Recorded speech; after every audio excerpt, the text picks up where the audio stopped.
Throughout the centuries, there have been many mysteries that have baffled the human mind.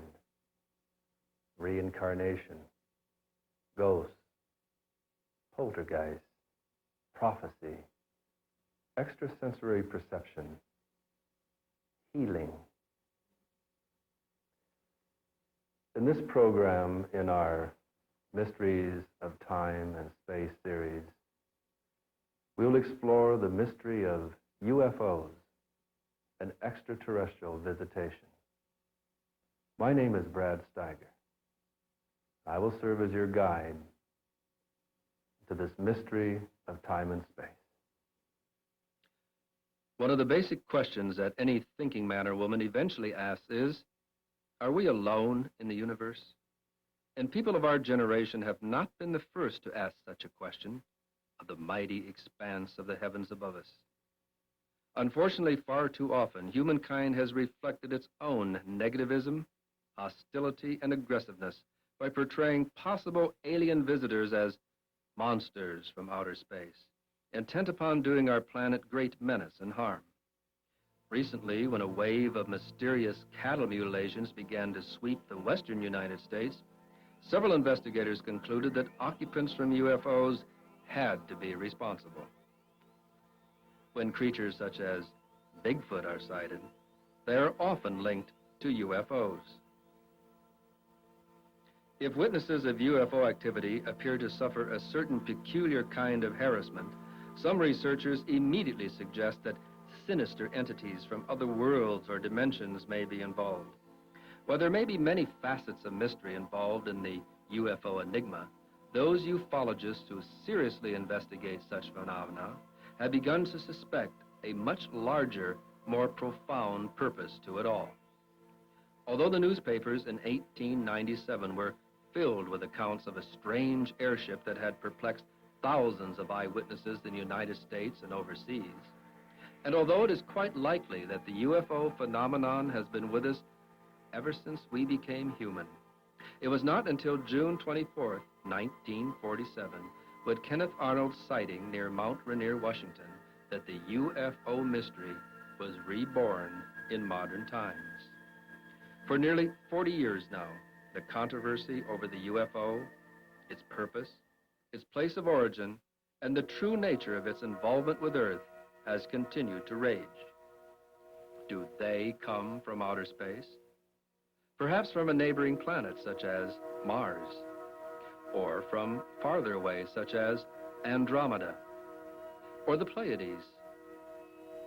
If the UFOnauts are extraterrestrials, then it appears that they have had Earth under surveillance for centuries, and that they have chosen to keep their principal activities secret for some undetermined reason. How long has Earth been under surveillance? This geode may hold a clue. On February 13, 1961, 3 rockhounds picked up a number of geodes in the Costco Mountains near Olancha, California. When they at last managed to saw a very stubborn geode in half, they found that it contained a perfectly circular section of hard ceramic with a 2-millimeter shaft of bright metal in its center.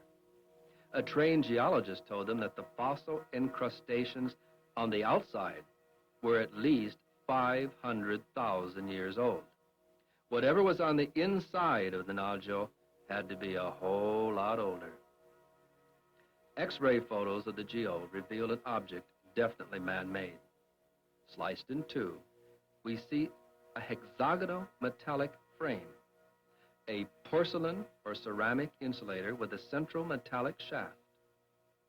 Elements which some researchers have suggested are the basic components of a spark plug or some electronic device over 500,000 years old. Certain ufologists have insisted that the UFO occupants are actually members of terrestrial Air Force units conducting top-secret military maneuvers with classified aerial vehicles.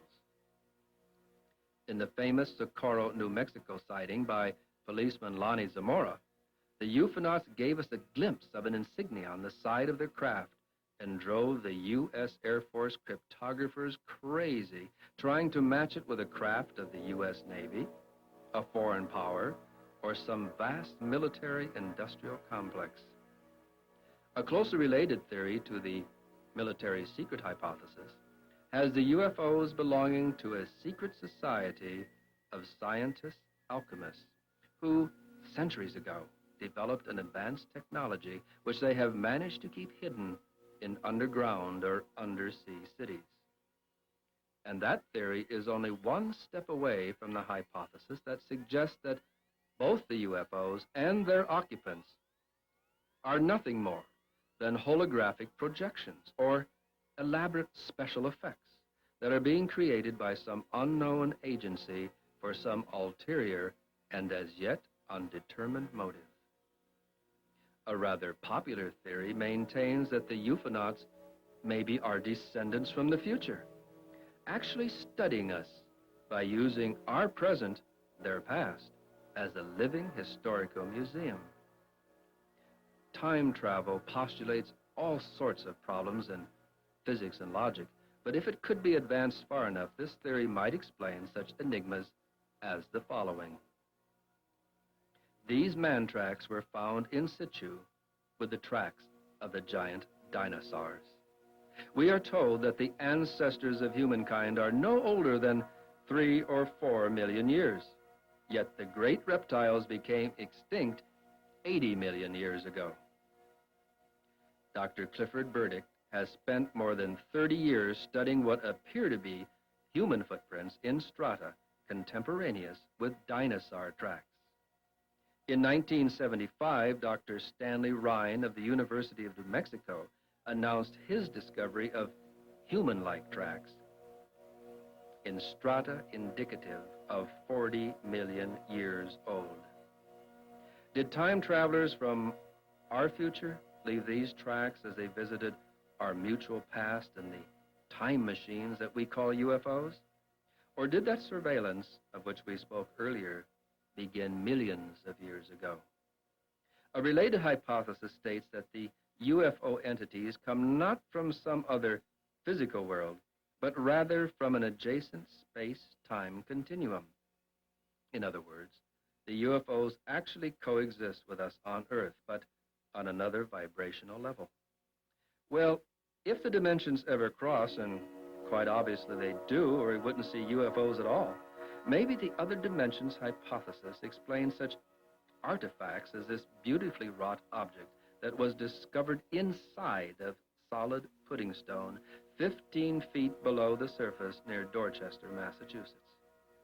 The bell-shaped vessel is 4.5 inches high, 6.5 inches at the base, 2.5 inches at the top, and about 1/8 of an inch thick.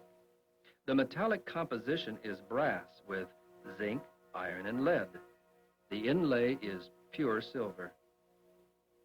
Since its discovery, some of the world's finest and most complete laboratories have run the vessel through every conceivable kind of test.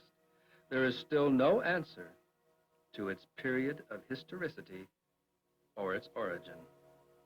Certain ufologists have stated their beliefs that at least some UFOs may actually be unrecognized life forms indigenous to the upper reaches of the Earth's atmosphere. They may be plasmic, electrical, nearly pure energy forms which have the ability to assume a variety of guises. Others suggest that the UFOs may be something more on the order of ghosts rather than visitors from outer space. They have theorized that maybe our entire planet is haunted, so to speak, by some as yet unknown physical law that can at times activate or be activated by the unconscious mind. This law or energy might not itself be intelligent, but it would be able to absorb, reflect, and imitate human intelligence. For instance, this ghostly bulb snatcher appeared in a brand new home in Lake Tahoe. This picture is not a double exposure, and it clearly shows the image of a man steadying the wagon wheel chandelier and removing or unscrewing the light bulb. The proud owner of the new home had been perplexed by the light bulbs becoming loose in their sockets. It wasn't until this picture was developed that he learned the reason why. Now, you have to deal with this photograph in your own reality, of course. But some night when you're sitting up late reading and the wind is howling outside the window, the rain is hitting against the pane, and the light goes out beside you, remember this picture.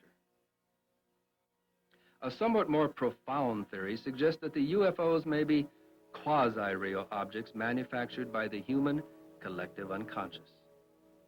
Researcher John White views Jungian archetypes as energetic thought fields that are accessible through dreams, meditations, and other altered states of consciousness. White theorizes that there may be larger, previously unrecognized dimensions of physical events in which highly evolved entities exist on a grander paraphysical scale and influence and guide human affairs. It may be this grander paraphysical dimension that has been guiding men and women recently through such manifestations as materializations of the Great Mother image, which we have investigated in numerous instances. For example, is this image that of a spaceship or the Blessed Mother? Audiences are about equally divided in their appraisals. It was taken at the Florida Space Center by Dr. Berthold Schwarz. More cynical researchers theorize that we are indeed being visited by extraterrestrials, but that they are tricksters who are deliberately misleading humankind in order to provide a cover for undisclosed activities on Earth. A theory that seems quite provocative holds that UFO manifestations are the result of the magico machinations of elves, wee people, and other paraphysical entities that have coexisted with humankind as companion species and who appear to participate somehow with Homo sapiens in an evolutionary design. For centuries, it is true, the UFOs have been scorching clearings in the woods and leaving fairy circles. They've been doing the same thing in farmers' pastures. In this instance, the Iowa farmer who complained to us was upset because he thought the UFOs he saw nestling down in his pasture were somehow drawing electricity from the power lines, and he was afraid that he would get stuck with the bill. On July 1st, 1965, Maurice Massé, a farmer near Valençon, France, was rendered temporarily immobile until the strange elf-like trespassers in his field made their getaway. The ufonauts have been pulling this trick for years. Perhaps that's where we get the stories of the wee people and their magic wand. On a rainy night in July 1969, a glowing oval-shaped UFO settled down in Warren Barr's bean field in Iowa's Cedar River Valley. Teenagers Pat Barr and her visiting cousin Kathy Marr saw the object as they were preparing for bed. Barr discovered the 40-foot in diameter scorched circle the next morning when he was doing chores. The UFO researchers who investigated reports of an alien craft on a Florida beach found what may be the impression of a landing gear. Nearby were what appeared to be corrugated, dumbbell-shaped footprints. Both in UFO literature and in the cases which I have personally investigated, the most often reported ETs are described as being about 5 feet tall, large-headed, with oversized, strangely slanted eyes, sometimes with reptilian-type vertical pupils. The entities are usually said to be dressed in close-fitting, one-piece jumpsuits. Very often, the witnesses noticed a winged serpent shoulder patch on the UFOnauts' uniforms or observed such an object in a medallion or other insignia. I saw an entity such as this when I was 5 years old. It occurred in our Iowa farm. I was seated on the edge of the bed one October evening, and I heard the sound of someone dragging a wash tub over under the kitchen window. As I looked in that direction, I saw a smallish entity standing up on his tiptoes, peering in at my parents who were in the kitchen. I watched the being for quite some time, feeling a kind of anticipation and awe.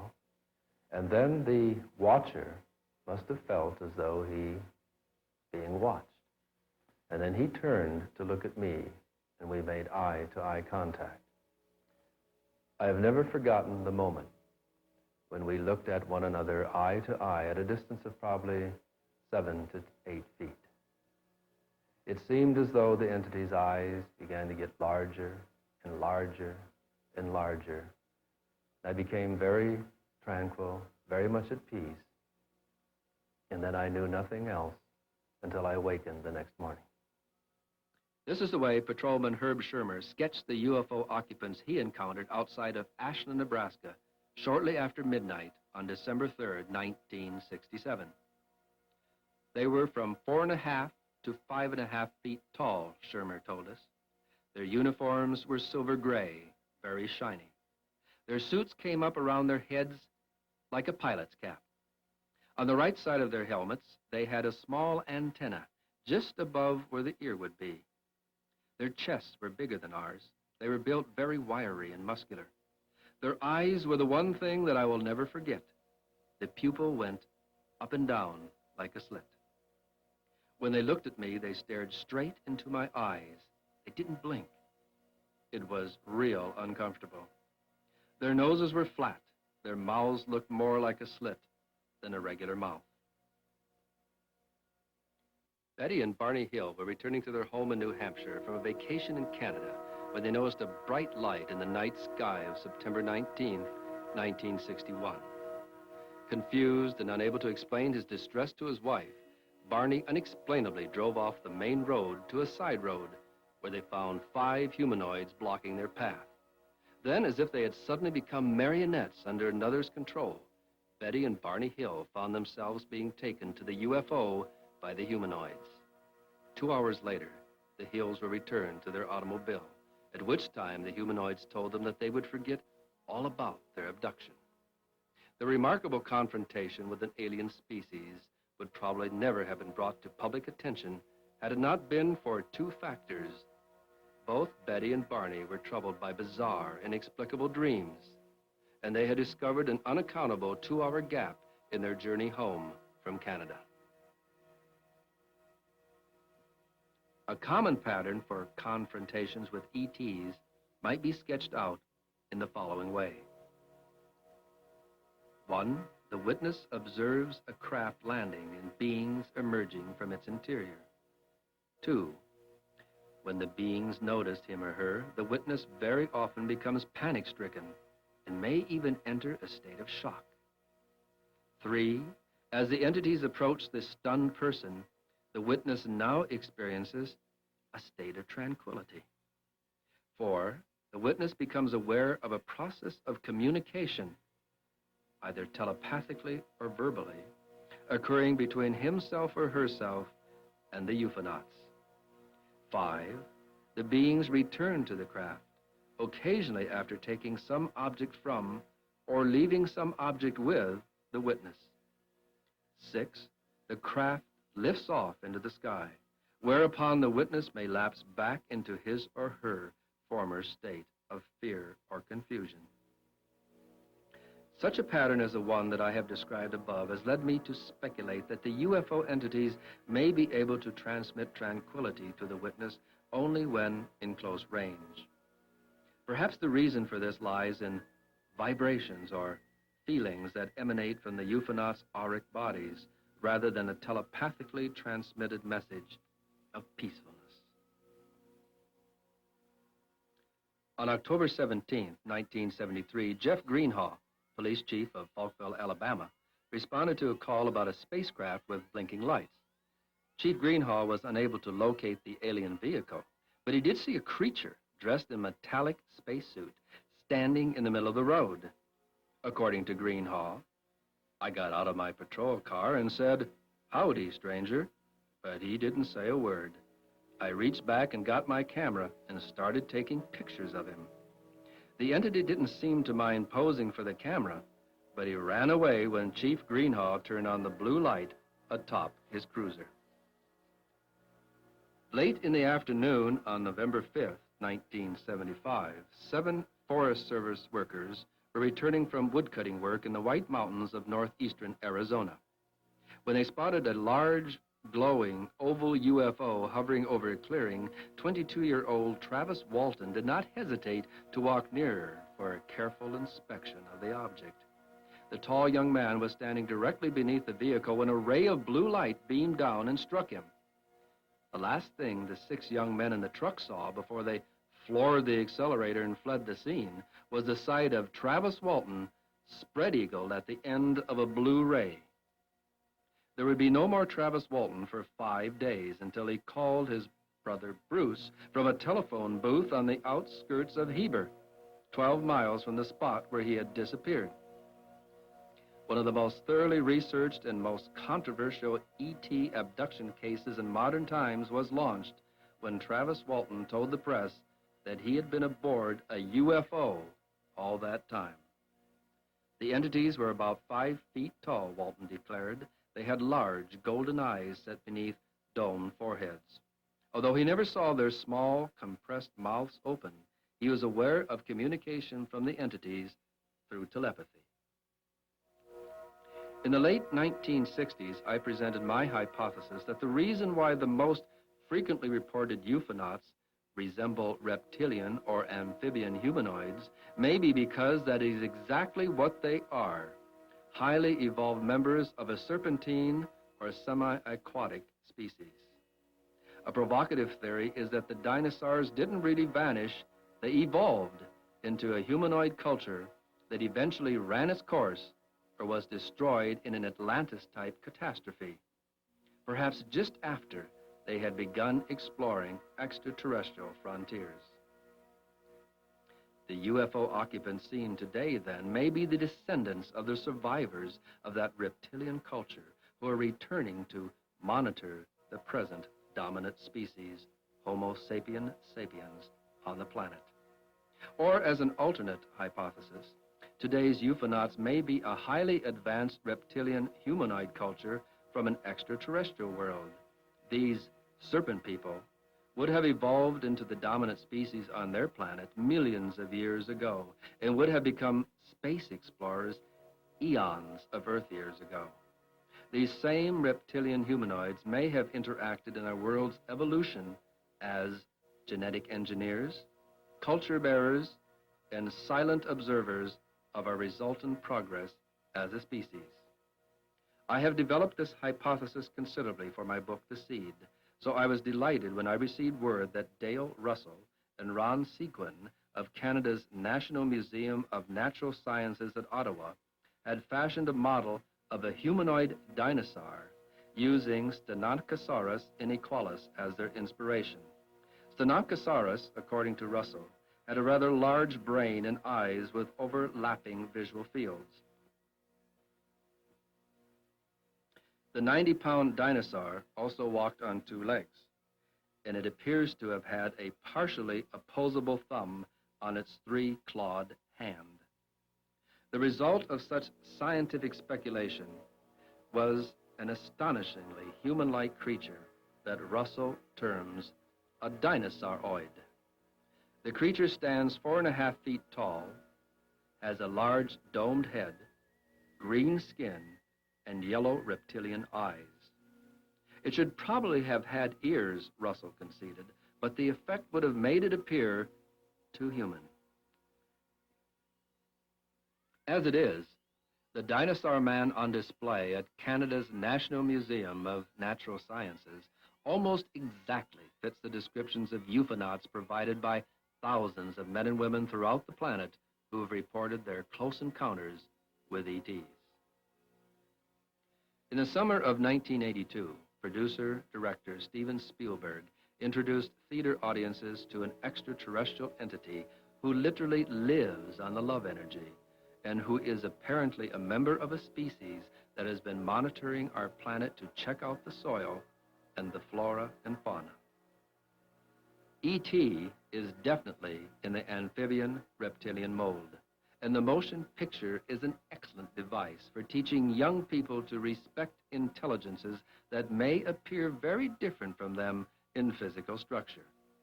My wife Francie was told several years ago that extraterrestrial intelligences would begin using our media to begin a program of positive conditioning to prepare Earth men and women for large-scale UFO landings. Steadily, the population of our planet would perceive an interaction with an alien species as a mutually profitable experience. Such positive propagandizing was necessary after the wars of the worlds which frightened us so in the early science fiction dramas that were presented by radio, television, and motion pictures. If some researchers find links between the fairy folklore and the UFOs, then it is to be expected that about an equal number will make an association between the ufonauts and the angels, which are described by many religions as the messengers of God. The theory puts forth the concept that if these intelligences were concerned with the guidance and the salvation of early members of humankind, why should they not maintain such concern today? An entity such as this materialized to Francie when she was about 5 years old. He sang-talked to her of her mission in life. He identified himself in Earth terms as an angel. Francie remains in constant contact and communication with the entity, and she has since learned that his name is Kaif. Her contact with this being has proved to her that there is an intelligence external to humankind that cares about our spiritual evolution. UFO researcher Hayden Hughes arranged for Francie to be tested by science's most sophisticated new instrument for assessing the truth of anyone's claims, the Psychological Stress Evaluator, the PSE. Developed by 2 colonels in military security, the PSE detects any stress-related tremors in the involuntary muscles triggered by the subconscious mind. In every instance tested, one of the nation's foremost PSE analysts declared that Francie was telling the truth about her experiences with the multidimensional beings that interact with her. Surely the sons of God, who are referred to in the Bible, may have been checking in on this developing planet for hundreds of millions of Earth years, almost as if they were tending a garden. In 1971, amateur archaeologist Lynn Ottinger found traces of human remains in a stratum approximately 100 million years old. Remember, those species called human are far less than 1 million years old according to the official calendars. In the 1930s, Dr. Wilbur Greeley Burroughs, head of the geology department, Berea College, Kentucky, found 10 complete humanoid tracks in Carboniferous sandstone. After an exhausting study of several years, he concluded that the tracks had been made by a bipedal creature that positioned its feet like that of a human, had a heel and 5 toes, walked exclusively on its hind legs, and wore size 7.5 double E shoes 250 million years ago. On June 1st, 1968, William Meister discovered what appears to be a fossilized human sandal print in a Cambrian limestone formation near Antelope Springs, Utah. Overall, the print is 10.5 inches, 3.5 inches wide at the sole, 3 inches at the heel. The sandal is well worn on the right heel. The heel is indented about 1/8 of an inch more than the sole, indicating a characteristic and natural distribution of weight. Look at the object that has been mashed by the heel. It is a trilobite, the earliest fossil life form known to science. If this is truly a sandal print with a trilobite in its heel, found in Cambrian limestone of the Paleozoic era, it would have to be 500 million years old. Some investigators believe that the UFOs offer us yet another piece of evidence that at some level of the universe, we are all interconnected to each other and to other organisms and to other levels of consciousness in other worlds and in other dimensions. The existence of the UFO appears to prove that time, space, mass are not as confining as we have previously believed. The reality of the UFO seems to demonstrate that there are more dimensions than the physical time-space frame with which we are familiar. The truth of the UFO tells us once again that they are energies circulating on Earth and throughout the cosmos that, if properly balanced, can cause manifestations of great spiritual experiences and physical abilities. All physical considerations aside, the UFO is providing contemporary humankind with a vital, living, mythological symbol which communicates directly to the essential self, bypassing the brain, evading acculturation, and manipulating historical conditioning. The UFO may serve humankind as a transformative symbol that will unite our species as one spiritual organism, functioning through members who, though separate in space, are yet one in being and belief. But certainly the UFO is more than a symbol. It is physical enough to show up on radar, such as on this one that belongs to the Weather Bureau in Wichita, Kansas, or on Air Force radar. Note the interesting grouped formation of the UFOs. Here we are a few minutes later, watching the squad of UFOs seemingly expanding and contracting. In this photograph, a UFO, in the upper right, visits our base at Guantanamo Bay in Cuba. Here, UFOs check in for an inspection of the Coast Guard facility at Salem, Massachusetts. This photograph was taken by a Coast Guardsman as he watched the UFOs through a screen door. 3 classic UFO shapes were taken September 26, 1960 in Italy. And a variety cluster was snapped over Sheffield, England on March 4th, 1962. Hard UFOs, that is, UFOs that give a solid or metallic appearance, have been reported all over the world. In this chart, artist Hal Crawford has drawn hypothetical models based upon thousands of UFO reports. There are flat-bottom or concave-bottom UFOs. There are discs, flattened spheres, ovals, teardrops, cigars, cubes, and crescents, to name a few. This general map indicating UFO density is based upon hundreds of reports dating back to the early 1800s. Consistently, year after year, UFO activity seems heaviest or lightest in the variously shaded areas. Electromagnetic cases are those instances in which a witness of UFO activity has reported interference with his automobile, his lights, and so forth. This map also indicates where blackouts and brownouts of cities took place in which UFOs were suspect. Also included are cases in which animals seem affected by the overflight of UFOs.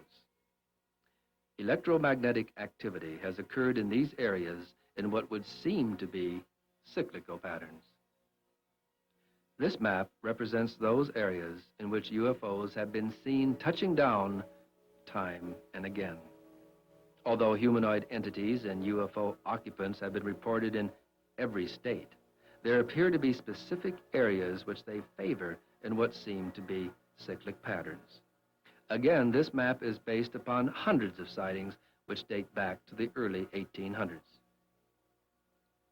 Here is a world map of EM cases and shaded areas which we term strangeness places. These are regions in which humanoids, ghosts, strange creatures, and unexplained disappearances occur in what would seem to be cyclic manifestations. Over 20 years of research has led me to the conclusion that some external force, or intelligence, has interacted with humankind throughout history in an effort to learn more about us, or in an effort to communicate certain basic truths to our species. I am also convinced that there is a subtle kind of symbiotic relationship that exists between humankind and these intelligences. In some as yet not fully understood way, they need us as much as we need them. The UFO intelligences seem to have the ability to influence the human mind telepathically and may project what appear to be three-dimensional images to the recipients of UFO activity. The image seen may depend in large part upon the preconceptions, fears, and hopes which the witnesses may have about alien life forms.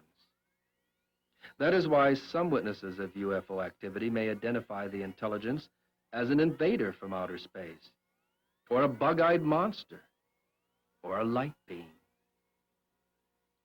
It may actually be a matter of the witnesses' prejudice, their level of technological sophistication, and their individual spiritual philosophy as to what form the UFO intelligence assumes. The really important thing to the UFOnauts may be that someone sees them and interacts with them on some level, either conscious or unconscious. In 1968, while conducting a worldwide study of psychically talented men and women in an effort to determine a pattern profile for those people who demonstrate ESP, I discovered a number of individuals who seemed to have been programmed to serve as guides through the times of change and transition which many believe lie ahead for humankind. These men and women appeared to be responding to some kind of timed release mechanism within them. It was as if DNA nuclei were literally exploding inside their psyches, reminding them of an extraterrestrial ancestry and a responsibility toward the people of this planet. I called these men and women the Star People, after the American Indian legends of those who came down from the stars to take unto themselves husbands and wives from the various tribes. Such accounts are recorded on petroglyphs and in the oral tradition of many Native American people. And I recognize the similarity of these tales to the verses in Genesis, which refer to the sons of God coming to the daughters of humankind and producing infants, which later became mighty men and women of great renown, giants in the earth. The pattern profile of the Star People indicates an unusual visitation from a humanoid being, an angel, or a glowing white light around the age of 5. Most of the Star People have a lower than normal body temperature, extra or transitional vertebrae, chronic sinusitis, an unusual blood type, a hypersensitivity to light, sound, and electromagnetic vibrations, a yearning for a home not on Earth, and a great conviction that now is the time to begin to prepare the planet for a metamorphosis into the future. When I met Francie, I not only discovered someone who fit nearly all of the many items on the pattern profile, but one who had isolated other elements which she could add to my list. Perhaps most importantly, she had maintained a close contact with the entity who had visited her when she was 5, and she could provide answers to my questions of why the ETs had visited our planet so long ago. Francie, at this point in your research and your quest on planet Earth, do you believe that ETs visited this globe in prehistory and are still visiting this planet today? Yes, I definitely do. I think it has been obvious with Sumer and all of the cultures that have been affected with Egypt. They all spoke of being visited by extraterrestrial beings. How did these ETs appear in those days, do you believe? I believe they contacted us in a lot of ways. I think that they probably used mental telepathy in some, since many were very advanced, and others were physically contacting us. So many people say, you know, if the ETs are really there, why don't they contact people? Why don't they really come down and make themselves known? Yet you and many people such as yourself believe that you have made contact with ETs. Is that true? Yes, we've made contact, I believe, with extraterrestrial beings that are perhaps multidimensional rather than the physical beings. There have been a few fortunate people that have made physical contact that are known as the contactees. I have not been so fortunate. I would welcome such a contact, and I imagine many of us would, but they are not allowed to truly overtly affect our society in any way that would really set us back. We cannot really take that type of contact with an advanced culture. Well, now, many people would welcome the kind of contact you have. Kaif gives practical information. I know he's even given phone numbers that we've needed from time to time. Who is Kaif, then? Kaif is the masculine aspect of my higher self. We all have a feminine and a masculine aspect to our higher self or our soul. And it is the guiding aspect. It is the aspect that actually assists me in many, many ways, as you well know. And the masculine aspect of everyone actually helps and guides them throughout their lives. We can meditate and make contact with this higher self, which is really a part of us. And in so doing, find out so many more things that aren't available to us out of books on Earth. Now, when Kaif came to you when you were 5, right, he told you he was an angel. Right. Is he an angel in the sense that we think of as angels? In the way that we know of angels, yes, without wings. He comes and goes very quickly. He is all about God. He gives messages that actually are of God, divine messages. And in that way, one could say he is very definitely angelic. Now, are you special in having this contact, or is this available for other people? Everyone can have this contact. By meditating, especially every day at a particular time is better, and by practicing what they tell you. They teach you of love, of loving all things unconditionally. They, you mean these right. angelic type Right, beings? and they all speak of unconditional love. And to love all living things, because everything is really a part of God. And they say things like, for instance, that you can't possibly say that you love God if you do not love all living things, because all living things are from God. So you have to practice this in your everyday life. And when you interact with all types of living things with love, you elevate your vibrations. You reach a higher vibration within, and when you meditate, then operating on that higher vibration, you can tune in and make contact very easily. Now, let's go back to that contact that was made in Sumer, Egypt, probably even before that. Right. And that brings us to the research that we've been both so actively involved in for so many years, and that's the star people. Right. Now, in the research, as it developed, you began to channel or tune in on the different types of star people that we were discovering. At this point in the research, how do you define the different types or or levels or degrees? I don't know what word I'm looking for here, but how would you define the types of star people at this point? Well, there are two types of helpers on Earth, the seeds, and both are star people, but we call them the seeds and the helpers. And the seeds actually carry the genetic heritage of contact that was probably made thousands of years ago. And the helpers are Earthlings that are merely highly evolutionized, so that they're tuned in to the same thing that the seeds are all about. They're tuned in to the higher consciousness, to God's plan in the universe. There's a divine plan going on, and whenever you make contact with your higher self, by going within, you actually become tuned in to the pattern of God, the purpose of God, the interacting with all things.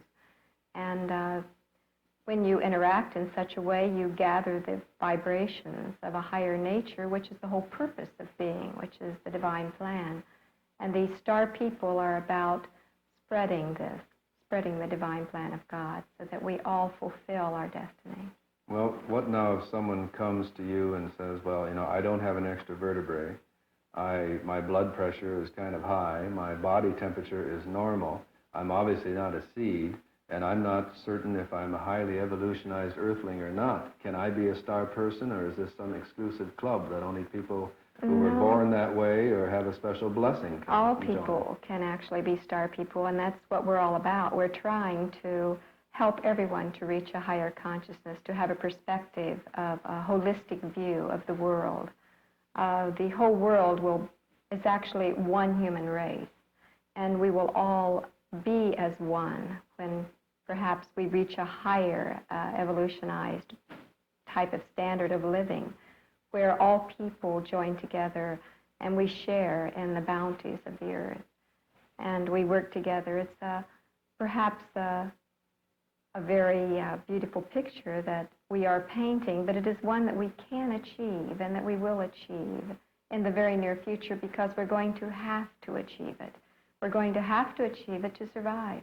We're going to have to achieve it to be able to spread all of the food and all of the resources around to all of the people.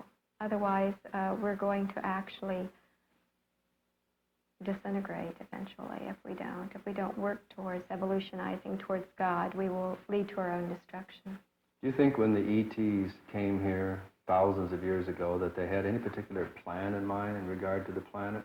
You mentioned that people bear the seeds, bear the genetic heritage of these people. Now, we can assume that was done through genetic engineering, perhaps. The holy books speak of seeing the daughters of men and giants in the earth being born from that kind of union. Did they have a plan other than just propagating an extension of their own heritage, or do you think they had a broader plan than that? They very definitely had a plan, those that visited back then, because they left a beautiful legacy. They elevated the consciousness and the awareness of the people so that they might be able to attain all that God wished. When you took the PSE test, Right.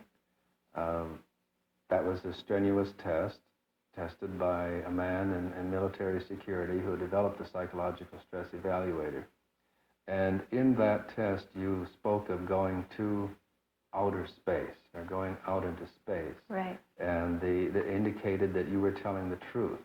Now, how would you explain to someone how you go to outer space? Do you get in a spaceship and do this? Or? Well, you go to outer space when you go within. It's a multidimensional thing, but when you meditate and you go within yourself, it really is true that there is a temple within. You can attain this higher consciousness by going inside, and in so doing, you open up the entire universe to yourself. You actually feel that you are physically there because you're traveling spiritually.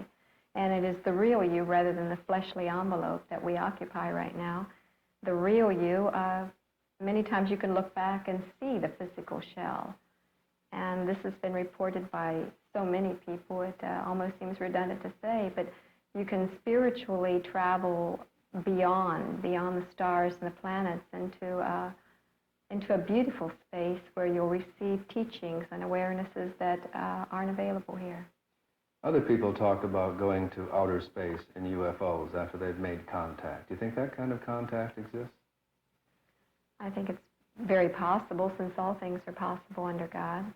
I feel that it's the symbolism in many cases. We have a subconscious mind which makes contact with the beyond quite easily. And our subconscious mind, which is in contact, sees things and speaks to us consciously in symbol language, so that when we are in contact with something from beyond, it will cause an image to project to our conscious mind, and it will be an image that we will consciously accept. Our mind does this, and it's the language of the mind. It's how it speaks to us, and it talks to us in our dreams. So you think these people who say they go on UFOs to outer space, you think that's more a dream experience or an out-of-body experience rather than an actual physical I think it could be experience? going within quite frequently and contacting the subconscious mind and seeing all of these grand symbols and taking them literally. And I think in most cases it is that. There have been people that have made contact with extraterrestrial beings, and I believe them. Many of those beings are not the same ones that came a long time ago, that actually aided our culture. These are, as I've been told, they are beings that are merely studying us biologically. And as observing us then, as if we were specimens? The same thing that we would do if we could go there. They're just ahead of us. Or the same things we might do if we went to a place where certain rare animals might be and a game preserve type of Well, thing? also if we knew that they were warlike, which the Earth has shown throughout the centuries as being a very warlike planet, I don't think they would wish to overtly contact us, and I think that they would get perhaps a better picture of us by, at random, as they have been doing, biologically studying us. People say, you know, why don't they land on the White House lawn? Why don't they make contact? Why don't they go right to the president and say, hey, we're here, we've been watching you, we've been studying you. Knock off the dirty business that is involved in so many levels of our Western world, of the Eastern world, of the entire planet. Just really get it together, Earth. Really clean up your act. Why don't you think that kind of contact is taking place? Oh, I think for so many reasons. It would be a personal thought of my own, perhaps, in that case. I believe that it would be very dangerous for them to do that because of the power structures that run this world, political power structures that run this world, would not want anyone to come and topple what they have claimed as their own. If they would have such a superior technology, it would appear, would they be threatened by any of our power structures? No, they would not be, but our power structures would be, and I think that we would probably use weapons against them so as not to topple the economy as they wish it. But could we even attempt to resist them? Oh, they're definitely destructible. Mm-hmm. So you feel then that they feel they should not interfere with our progress at this time? I really, I wish that they could, or that they would, perhaps more overtly than they are. They're doing it the only way that they can at this time. They're entering into the psyches of our culture, and they're affecting us through our media, through our entertainment, through a lot of people think that it's their own idea, for instance, that it was a hunch they got and they created a play or a particular scene. But all of our creative abilities actually are affected by higher intelligences from beyond. And I think that's perhaps the most thorough way of affecting a culture, rather than by shocking them or by overtly coming upon them and telling them how they should live, is by coming from within and changing the people from within. So you're saying then they don't have to land on the White House lawn and declare themselves. You're saying that they have made contact with humans for centuries. Right, and they are still doing this. They are still affecting us. The people they've made contact with, are these primarily our prophets, our leaders and political structures in the past, do you think? I think it's... Do you think some famous people in the past have had very contact? definitely. I believe those people are what I term star people, or people with star consciousness. Any person, any people that actually leads other human beings to higher awareness, that uses their energy, their electromagnetic energy within, and serves humanity with that energy within by reflecting God in what they do. All of those people, and I think perhaps anyone could name as many as I could. There have been countless people that have affected our culture by channeling their energies from God and reflecting God in their everyday life. Moses, Muhammad, Jesus, Buddha, Bernadette of Lourdes, Joan of Arc, all of these people, and Nikola Tesla, they've all made contact with the beyond. And now, they've all do they make affected contact with ETs or with these multidimensional well, beings? the ETs are more progressed than we are, and they've evolutionized to a higher state of being. But they're physical. They're physical. As we are. And they have become very aware of their multidimensional heritage, of their soul, of their higher self, of their purpose in being, of God. Mm-hmm. And therefore, they are in the same vein as the multidimensional beings, or as our soul, or as God.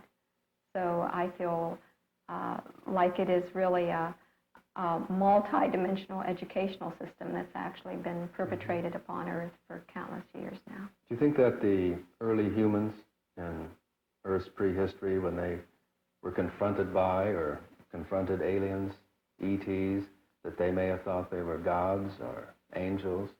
Is that what led to some of the legends and folklore? It perhaps, must have about been people? what it was because of their descriptions. Like Sumer described them as fishmen, and how they walked across the water from their star, and how they taught them language, the written language, the cuneiform language. And the first word that man wrote in Sumer was star, and talked all about these star people that came from the star.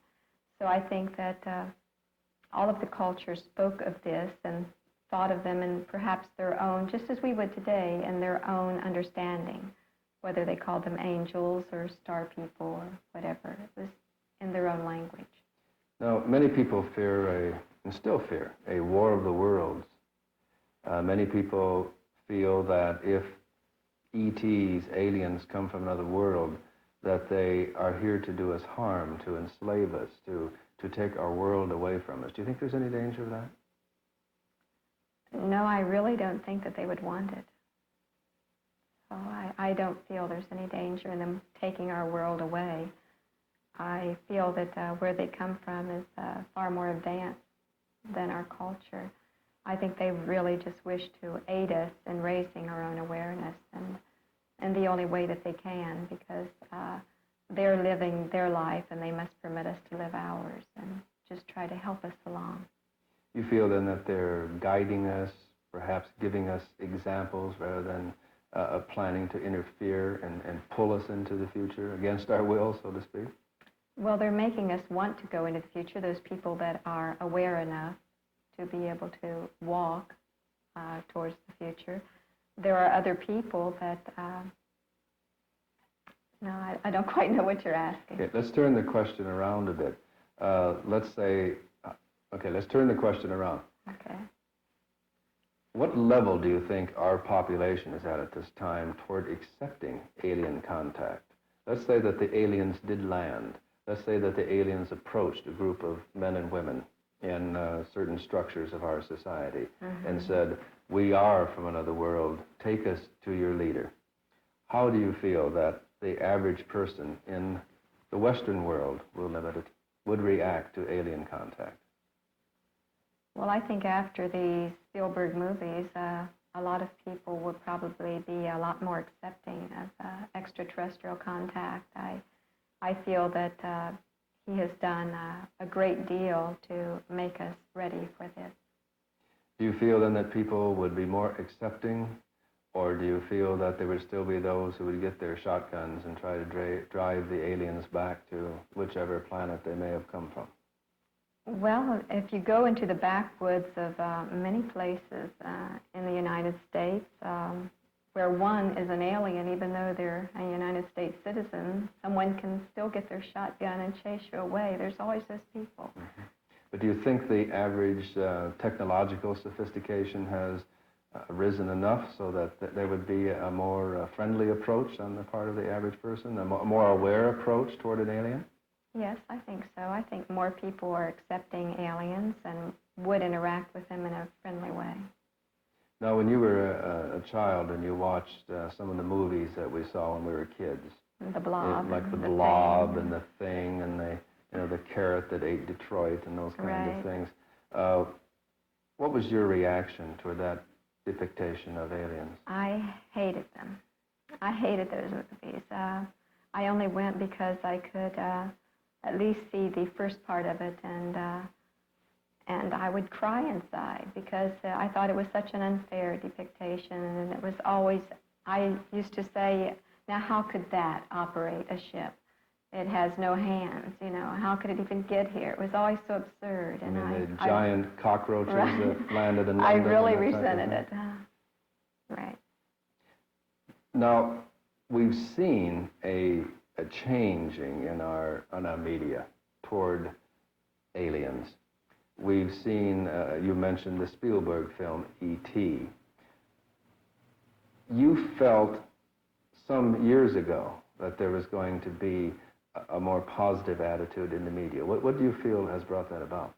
Right. I was told in the latter 50s, actually, that they were coming into our culture through the media, through television, during the 60s. And during the 60s is when it actually began, and I was looking for it, and they told me that they would start affecting our children's programs first, and that they would, as the children grew older, be affecting our adult programs as well by entering into the minds of men and causing them to become more aware of a more holistic approach to humanity. And you feel that they have actually influenced the minds of certain producers and directors and writers and musicians? Well, not, and let me make clear, not just the ETs, but the higher selves of the ETs and the higher selves of the human beings that are becoming more evolutionized, that tuned in to themselves, to their higher consciousness. That's really what's affecting it, not just extraterrestrial visitors. Do you feel that someday the ETs will come in great arcs and land and take all the people who believe in them, or all the nice people of Earth, off the planet to another world? I know we differ in this because we've discussed this a bit. That's the mental image, the symbol system and the symbol pictures that almost every one of the star people were really receiving that they're going to have a mass landing and we'll all be taken aboard the rescue ships and get off of this forsaken place. Well, I understand it as a symbol, but what does the symbol mean? I think probably most of the star people hope that it's true, but if it isn't, then we're going to keep trying to make this planet a better place to live in and try and make it reflect God as much as possible and fulfill our destiny and our mission here. And in so doing, maybe we won't have to go somewhere else to find peace and love. It will actually be here on Earth. And isn't that why they perhaps chose to intervene with us in the first place? To intervene in the very function of this planet is so that we could learn to accept the challenges of this Earth and to tend our own gardens so that we could become responsible members of a larger universe? That sounds very good. Prophets, teachers, and inspired men and women from all cultures have sought to enlighten humankind with a message that we can become more things than we can imagine. There are more processes which take place within us than we know. We are all multidimensional beings, and we have the ability to learn a psycho-spiritual discipline so that we can control a marvelous universal energy in order to achieve self-mastery and to work miracles.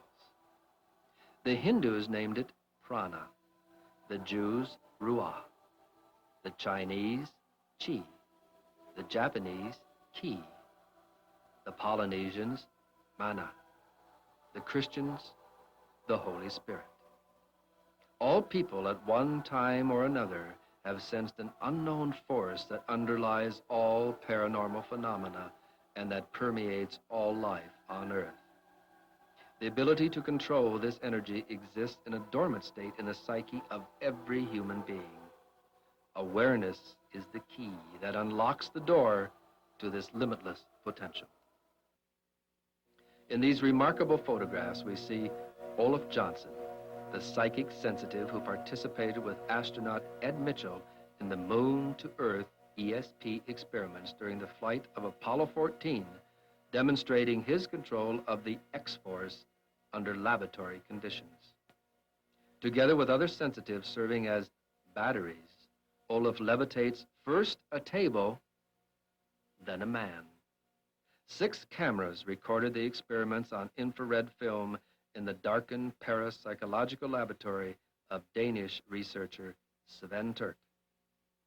Olaf told me of his activating experience at the age of 5, when an intelligence from somewhere beyond the stars contacted him in his native Sweden. Olaf said, "It was they who began telling me about the universe and cosmic harmony. I felt that they were friends, that they wanted to teach me and to help me. I am still convinced that they are friendly and that they intend to help humans as much as they can without interfering in our own development and free will." Israeli sensitive Uri Geller is another who experienced an activating incident as a child and who has freely admitted to being the channel for an external intelligence. Here, Uri makes a fork bend merely by stroking it with thumb and forefinger. The dinner fork, verified as intact before the controlled demonstration, gradually became pliable at its neck and finally parted. Admittedly, bending dinner forks with the psyche has a very limited social application, but such demonstrations as those by Geller do inspire others to begin their own efforts to control the X-force in more meaningful applications. It should be pointed out here that a negative application of this unknown energy can express itself in those violent, chaotic manifestations which we label the poltergeist. Our friend Komar was activated through dream teachings as a child and has experienced ET contact as an adult. Komar channels the energy of his cosmic heritage by controlling pain through altered states of consciousness, then teaching others how to accomplish these mind-over-matter abilities. Komar can so demonstrate this facet of our star-seeded potential to the extent of walking on coals at temperatures as high as 1,500 degrees Fahrenheit, to the satisfaction of committees of medical doctors. Komar's pain control feats have earned him several listings in the Guinness Book of Records. When Dr. Norman Sheely of the Pain Rehabilitation Center, St. Francis Hospital, La Crosse, Wisconsin, examined Komar, he stated, quote, "It is obvious that Komar has the ability to distract his mind from going into at least an alpha state, and in it to have control over his autonomic nervous system. Komar uses this state of mind to prevent pain and body damage," end of quote. What Komar really seeks to accomplish in his public demonstrations is to shock people into realizing that they live their entire lives without using more than a small percentage of their full mental capacities. He's challenging everyone that if he can utilize a portion of that dormant brain power, so can we. Komar is a master at demonstrating that the conduit for the X-force, the mana, the prana, the ki, is the human psyche. Some researchers believe that a biological transformation is taking place in humankind at this time. Powerful energies are circulating that, if properly balanced, can create manifestations of great psychic experiences and physical abilities. Some men and women can interact with the X-force and use it to locate water, oil, precious metals, or lost persons. In these photographs, we watch as a dowser holds her familiar forked stick in the air, waiting for it to become energized. Next, the camera records not only a bright corona around the tip of the stick, but a comet-like ray beneath it that seems to be pulling the dowsing rod after it. Scientists have observed the X-force in the operation of heat, light, electricity, magnetism, and chemical reactions. It is, however, different from all of them. It fills all of space, penetrating and permeating everything.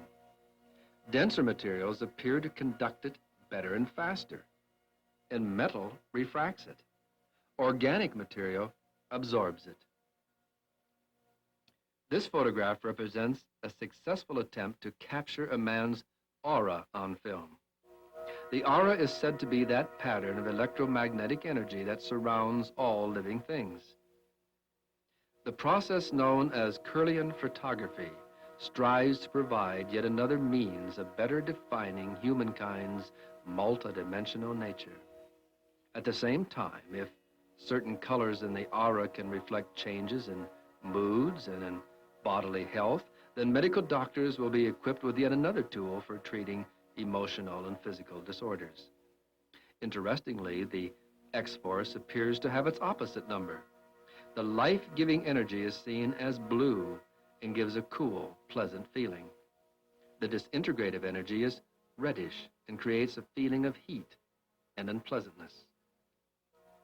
In utilizing the X-force, the kahunas, high priests of the Polynesians, say that the energy flows from one object to another. The mana, they say, is sticky. So an invisible stream of energy will always connect any two objects that have in any way been connected in the past.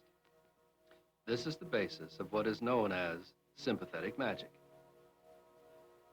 The interaction of the human psyche with the X-force is observable in several ways, as isolated pulsating points, as spiros, as a cloud-like substance, or as an aura surrounding the body. This remarkable photograph, not a double exposure, was taken during a meeting of the Psychic Research Training Center at St. Louis, Missouri.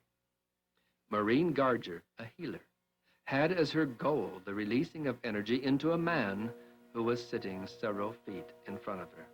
Although she sat quite still, a transparent arm, clearly not the man's, appears just to the left of his own arm. Just to the left of his head can be seen an upturned face with mouth open and eyes closed, superimposed over the healer's physical neck, which is slumped forward. The physical and the non-physical not only interpenetrate one another, they are each other. On March 29, 1964, psychical researcher Fay Clark conducted a number of experiments in aura photography in a darkened fallout shelter. The only source of light for the entire area came from a 1.5 watt argon bulb. On this particular evening, Clark had brought with him an ultrasound generator into the shelter. He moved the sound generator to various frequencies, and at one particular setting, a number of dots of light began to appear. They would group themselves in formation, and in some cases, grow larger. Some of them developed tails. At times, they appeared to be responding to his thoughts. Clark almost experienced the eerie feeling that the lights were somehow intelligent. Did Clark in some way summon UFO intelligences by striking a particular homing frequency that enabled them to enter our world and to interact with him on some level of consciousness? And note the similarity between Clark's fireflies and the famous UFO formation seen over Lubbock, Texas, and the group of UFOs which appeared over Washington, D.C. on February 4th, 1959 and set off a red alert. In the late 1930s, a French psychical researcher claimed to have produced electrical ghost forms by directing light and sound vibrations into a variable and sensitive magnetic field. Nature's way of scattering huge amounts of electricity around is usually an electrical storm with brilliant bolts of lightning. Traditionally, we think of the spooky, ghost-ridden nights as being those occasions when thunder and lightning rumble and flash. Mediums seem to favor holding seances on evenings when the air is heavy with electrical vibrations. Rather than eerie bits of folklore, we may have been witnessing the electrical connection in operation for centuries. UFOs are often reported hovering near high-tension power lines. Rather than their kidnapping our kilowatts, as some researchers have suggested, I think that it is likely that the electrical field near the power lines enables them to enter our reality and to become visible to witnesses' eyes. A number of UFO contactees have mentioned to me that just prior to the manifestation of the communicating ET, they were aware of a strange buzzing sound. Witnesses of aerial phenomena have also referred to a buzzing or rushing shortly before a UFO appeared over them. I am also reminded that a great deal of poltergeist activity produces a preparatory signal of a buzzing, rasping, or winding noise. Could it be possible that the human observers of such paranormal activity are hearing some dimension-hopping entity tuning in to our frequency before materializing in our space-time continuum? Could the sounds and lights which seem so mysterious to us be but simple electronic byproducts? And if these sounds and lights might somehow be channeled electronically, shouldn't it be possible for us to fashion a device to permit us to communicate with their dimension? The answer to that fascinating question is quite probably yes. And that may be one of the giant steps toward which the ETs and other multidimensional intelligences may be leading us. They may even now be stimulating certain electronic geniuses among us to devote their energies to the fashioning of an instrument that might serve as a medium of communication between the different levels of frequency, vibration, or whatever, which separate us from the other intelligences in the greater reality. It seems to me that throughout history, the UFO intelligences have often cast themselves in the role of teachers. But rather than instructing us through direct intervention, they seem to favor teaching by example. They have done this before by demonstrating the possibility of air flight, radio communication, television, and a host of other technological developments that humankind once considered impossible.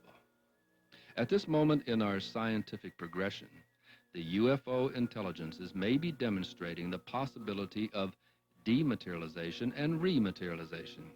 Perhaps they are showing us that with a particular electronic device at our command, we would simply tune in to one another rather than only randomly catching each other unaware. If we may theorize that there is but one life force and a common collective unconscious for our species, then in the larger sense, any contact with multidimensional intelligences or ETs becomes part of the common experience of all humankind. There is a new age dawning, and each of us must be prepared to become an integral part of it. Man and woman must come together as plus and minus, positive and negative, balancing their polarities, blending their energies, becoming as one in mission and purpose. For the evolutionary goal of 20th century humankind is the transcendence of our species. Right now, a child is being born, and it is emerging humankind. Our eyes and our ears are just beginning to open. Our nervous system is just beginning to coordinate. When we fully realize that humankind is a transitional species, literally the link between the animal and the angel, we will be forced into the universe. With understanding, with love, we may progress out of our old physical limitations and rise into a higher realm that is ours by right of our cosmic inheritance. Through this spiritual catharsis of dreams, visions, and inspirations, together with the guidance of multidimensional beings and ETs, each man and each woman may attain starbirth into